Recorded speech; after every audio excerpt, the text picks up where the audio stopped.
Secondly. Thank you very much, Honorable Speaker. And on the onset, I would like to second this particular report.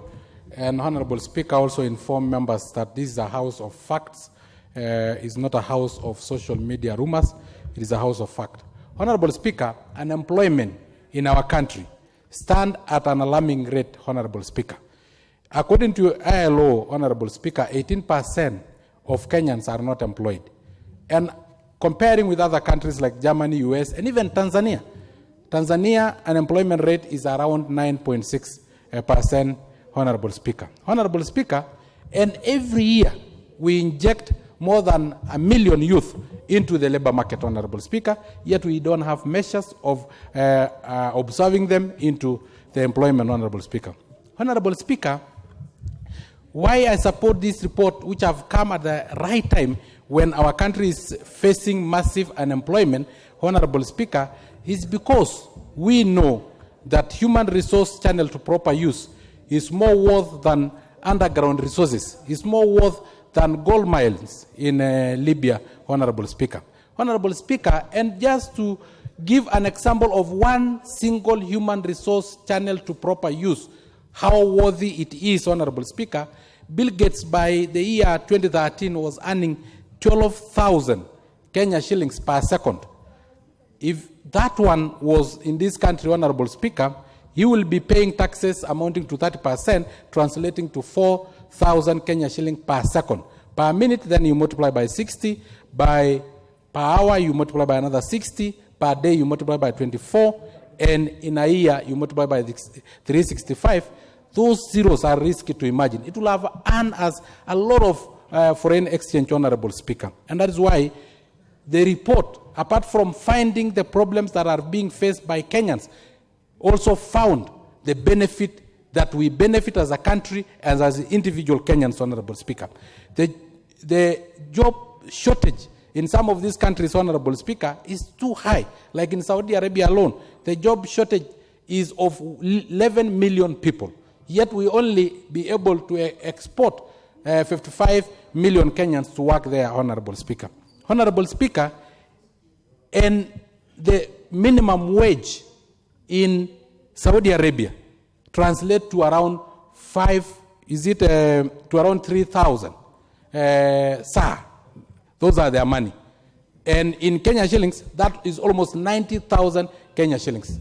That is the minimum wage of unskilled labor, Honorable Speaker. Honorable Speaker, since this country called Kenya lack underground resources like gold, copper, and other minerals, Honorable Speaker, it will earn us foreign exchange if we can be able to tap on that particular labor market and be exporters of human resource. I can give, Honorable Speaker, an example of Philippines. Philippines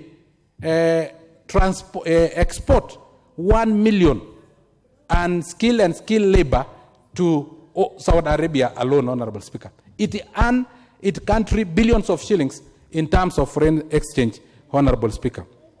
Honorable Speaker, and that is why we need to support this particular report, Honorable Speaker, because there are really isolated cases of Kenyan suffering in Saudi Arabia, Honorable Speaker. And in employment market, Honorable Speaker, just like in Kenya, there are domestic workers who are suffering. There are domestic workers who are also making their employers suffer, Honorable Speaker. We have heard of domestic servants killing even children of their employers, Honorable Speaker.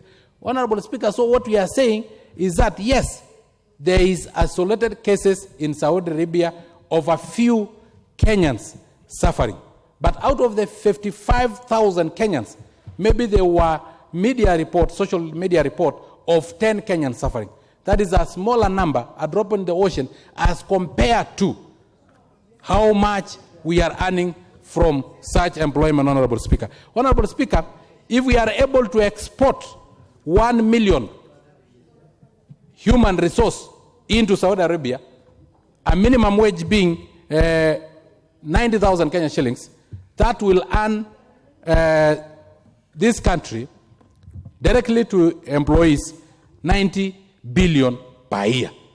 In taxes, if it is 30%, then it will earn 30 billion Kenya shillings. So, Honorable Speaker, what we are saying is that let us reduce the suffering of Kenyans in those foreign countries by having bilateral agreements that are well structured, as we had indicated that there is laws in that country. The moment our country have bilateral agreements, and that those who are moving to Saudi Arabia follow the right channel, Honorable Speaker, then our government will be able to protect those Kenyans who are living in Saudi Arabia, Honorable Speaker, and in other Middle East countries, Honorable Speaker. Because if the opportunity is there, and we are not able, as members of this House and as an arm of government, able to give our people job opportunities, then we cannot simply deny, because of suffering of 2 or 3 isolated cases,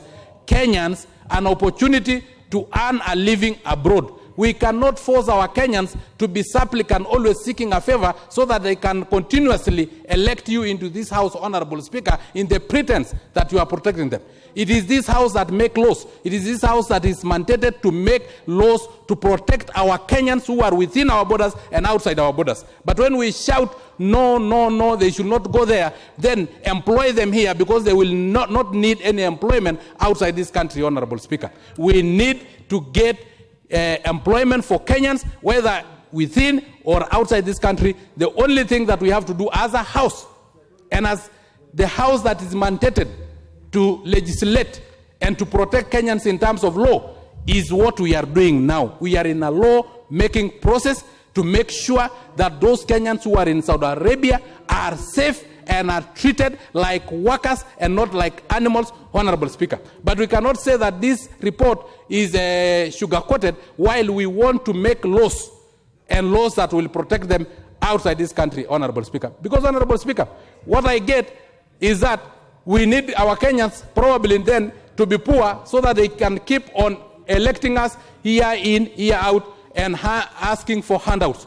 We will want Kenyans to be rich and to be able to sustain themselves, and the only way is by creating job opportunities. This country has failed to create enough job opportunities to observe the 1 million new job seekers that we are injecting in the market every year. And if we can get an opportunity and an opening outside, ours is to allow that opening and to make laws that will protect them while they are working there. The minimum wage in this country is less than 15,000 Kenya shillings.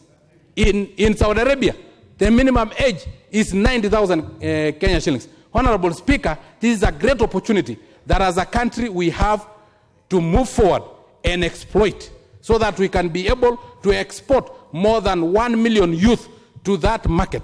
But as we export them, let us also legislate so that we can protect them there and make sure that they are treated like any other Kenyan working within our borders. Thank you very much, Honorable Speaker, and I do second